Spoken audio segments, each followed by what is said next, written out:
Alrighty, everybody, welcome back to yet again another series preview, and it is the biggest one of the 2020-22 Cup playoffs. The Stanley Cup Finals are here. In this year's Cup Finals, the Tampa Bay Lightning are back for the third straight year and are taking on the Colorado Avalanche, who are in the Stanley Cup Finals for the first time since 2001. The Lightning are looking to win their fourth Stanley Cup in franchise history, winning one in 2004 and then winning back-to-back in the previous 2 years, and solidifying themselves as the first big NHL dynasty since the 1980s. The Avalanche, on the other hand, are looking to win their third Stanley Cup in franchise history after winning one in 95-96 when coming from Quebec, and then winning one in 2000 and 2001. This is also the first year that this team has made it past the second round in 20 years. So let's start off by taking a look at how each team got here. Starting off with the Colorado Avalanche, they beat the Nashville Predators in a 4-game sweep, beat the St. Louis Blues in 6 games, and then beat the Edmonton Oilers in a 4-game sweep, scoring 62 goals and letting in 40. A very impressive run by the Avalanche. They've only lost 2 games in these playoffs, and they've won 5 in a row. It's been an unbelievable run for the Avalanche. They just keep playing. They play their game, and they play it right. They finally got past the second round. And I think this is the year. I think this is definitely the year that they could very well take the Tampa Bay Lightning, make a run for their money, and win the Stanley Cup. This team is very dominant. Although they have been playing some weak competition, you can argue out weaknesses with each of those 3 teams they were playing against. Nashville, you can say, well, they didn't have Jose Saros. St. Louis, well, they had goaltending issues. And Edmonton, they have horrible defense, and their goaltending wasn't very good either. They're playing a Tampa team that is very well experienced, and if they do beat them, it's not going to be easy. But as for the Lightning, they had a little bit more of a difficult run to the Cup Finals. They beat the Toronto Maple Leafs in 7 games. They beat the Florida Panthers in 4 games. And they beat the New York Rangers in 6 games, scoring 52 goals and only letting in 41. Just an unbelievable run by Tampa. It's been a little bit more difficult. They went down 2-0 against the Rangers, went down 1-0 and 1-0, 2-1, and 3-2 against the Maple Leafs. But they still overcame those deficits. They still proved that they are still a team that can win, and they just keep on coming. No matter what you throw at them, no matter what team you throw at them, you just can't stop them. These are 3 new teams that they did not face in the previous 2 years, and they dealt with them pretty easily, apart from the Maple Leafs. The Rangers took a little bit of time too, but this team is still really impressive. They just got every aspect. Their offense is amazing, even without Braden Point. They proved that they are amazing without Braden Point.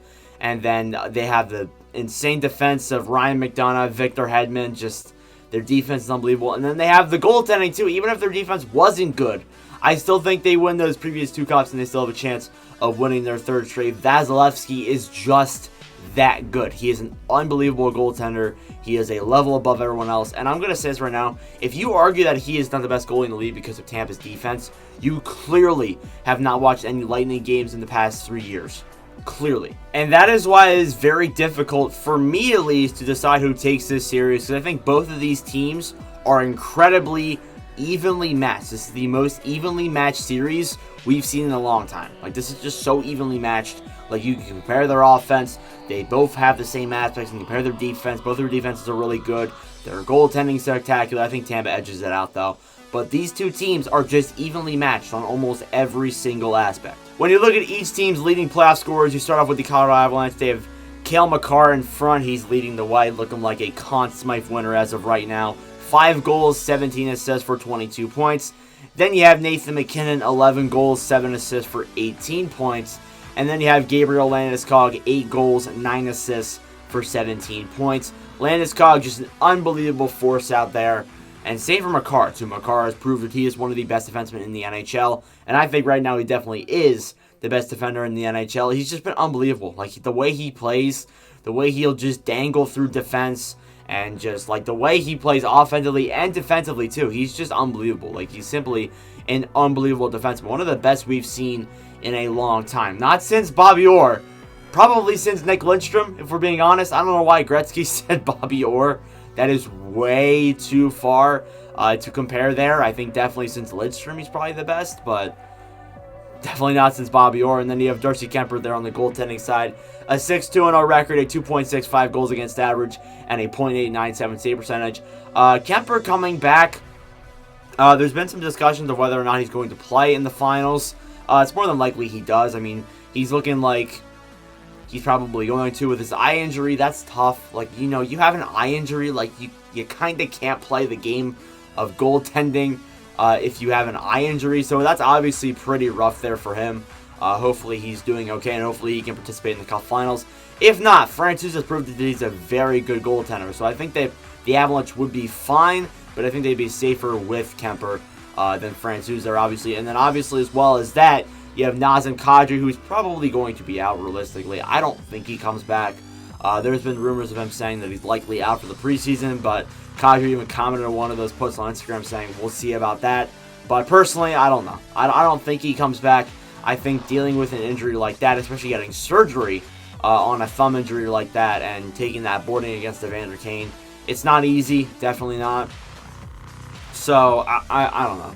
I think that he probably does not come back. But on Tampa's side, it's a lot bigger. When you look at Tampa's leading playoff scorers, you have Nikita Kucherov, who is continuing his unbelievable playoff statistics over the past 3 years. 7 goals, 16 assists for 23 points. Then you have Andre Palat with the iconic goal in Game 3.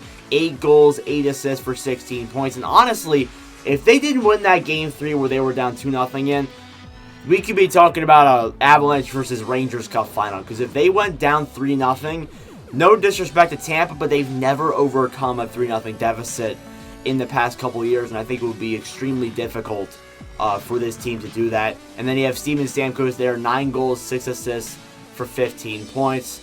All 3 of those players just continuing their unbelievable playoffs in the past 3 years. They've just been unbelievable. They've been key parts. Very key parts. And Palat, he may be on his way out, but he's continuing his unbelievable statistics.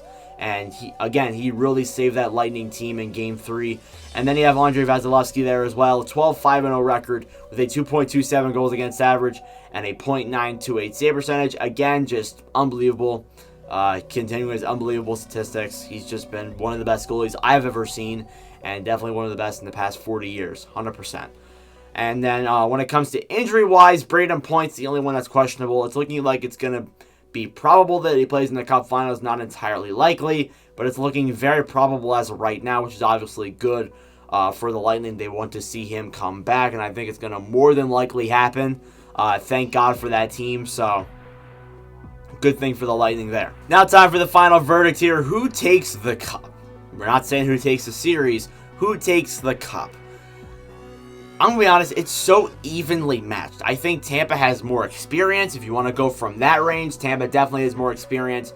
When you look at the 3 positions, the offense, it's really close. It's really, really close. I honestly think it might be even. Because, like, when you look at Colorado, you got McKinnon, Landeskog, Rantanen. When you look at Tampa, you got Stamkos, Kucherov, Palat. It's really, really close.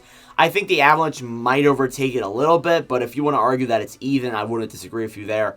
It's just a very, very close on the offense. And the defense, too, it's also really close.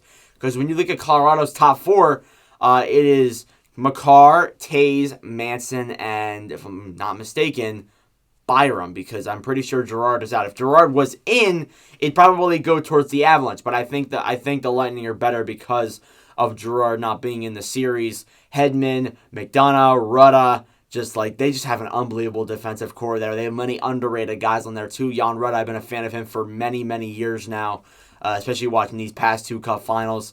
So, yeah, and then goaltending, I think it's definitely in the favor of Tampa. Vasilevsky's unreal. No disrespect to Kemper. I've been a fan of Kemper for a long time, but I think that Vasilevsky's just that much better. And I feel like Tampa very well could take a 3-peat. Although the odds are not in their favor, many people are voting for the Avalanche to win the Cup this year. I think it could happen, but then again, you look at previous Cup teams. Tampa made the finals in 2015. They lost there. They've won 2 in a row now. You look at 2016, Pittsburgh. They made the finals 2008. They lost. You look at past Cup finals, you have to lose before you win. And I know Colorado has lost in the second round, but this team has never made the Cup finals. So that's the thing with me. I wonder if maybe they'll lose in these Cup finals but win a Cup in the future. I think it's definitely possible. But my odds are on Tampa. I think Tampa could win it, although it's very evenly matched. I feel like Tampa has the power to go 3-peat. I feel like if Vasilevsky keeps being Vasilevsky, I think he alone could hold off the Avalanche, not even including the offense or the defense. I think he alone could hold them off, but it's really close. I think it genuinely is really close. So let me know your thoughts in the comments below. Anyways, guys, that'll do it for me. Thank you all very much for watching for us personally. I really do appreciate it. We have one more round left. I plan to stream all of them except for Game 2. Every single Cup final except for Game 2. That's the only one I don't plan on streaming because I will be away for that one, unfortunately. But yeah, thank you all very much for watching for us personally. I really do appreciate it. Let me know who you guys think will win the Cup in the comments below. Again, thank you all very much for coming out and watching this video, the final series preview of 2022. And I'll see you guys in the next video. Adios.